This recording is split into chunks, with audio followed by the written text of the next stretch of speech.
Are you the master of your mind or a simple servant? Do you do everything your mind tells you to do, or does it obey your every order? Wolftelligence! Welcome back to the podcast. My name is R.E. On this episode, be the master of your mind, not a servant. And building mastery over your mind takes time. It's not something that's going to come overnight. And again, this is going to take patience, consistency, discipline, things that I continue to talk about because it's all about the journey. It's all about becoming who you truly are, which is the master, which is more powerful than you can ever imagine. And at this point, if you have no control over your thoughts, you might think that this is not possible. And first of all, I just want to tell you that, again, that's just a limiting belief. It really all comes down to whether you can build self-discipline. And again, going back to a previous episode, self-discipline is freedom. The little things always add up. Always remember this. The little things always add up. Even if you can't tell it in the moment, the little things are always going to add up. And it really all comes down to this. Do you do everything your mind tells you to do? A lot of the things your mind tells you to do, probably 99%, are ego-based. If you're listening to your intuition, your spirit-based, love-based guidance, that's going to be telling you the truth.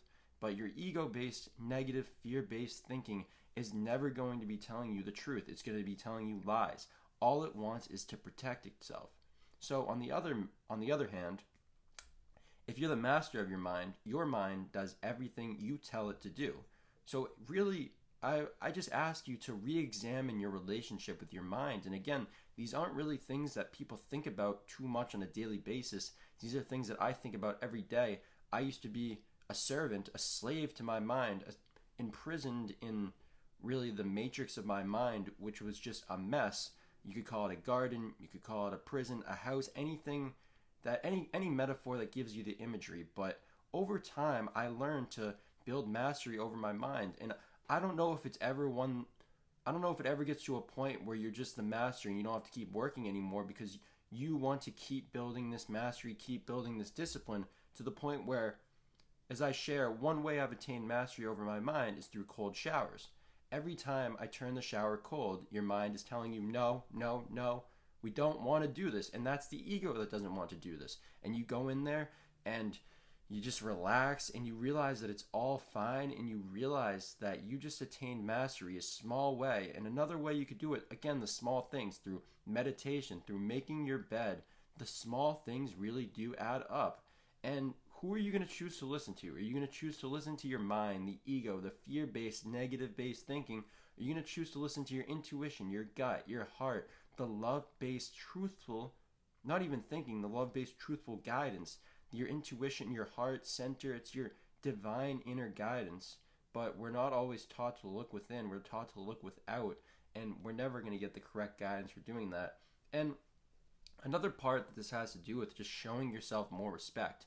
Showing yourself respect because you are the master. Treat yourself like a master. And again, this isn't mastery over anybody else, it's mastery over yourself. Mastery over yourself, not mastery over anybody else. That's not a goal worth having. Building mastery over yourself, though, that's truly beautiful, truly amazing. And again, just ways that you can start to attain mastery over your mind through reprogramming your mind, through meditation, cold showers, exercise, pretty much any personal development or self-help method. And again, there are many that you haven't even thought of, that I haven't even thought of. Magical melodies, affirmations. There are so many ways to train your mind to become the master of your mind. But again, be the master of your mind, not a servant. And I'll just end it on this question. Are you currently the master of your mind, or are you currently a servant?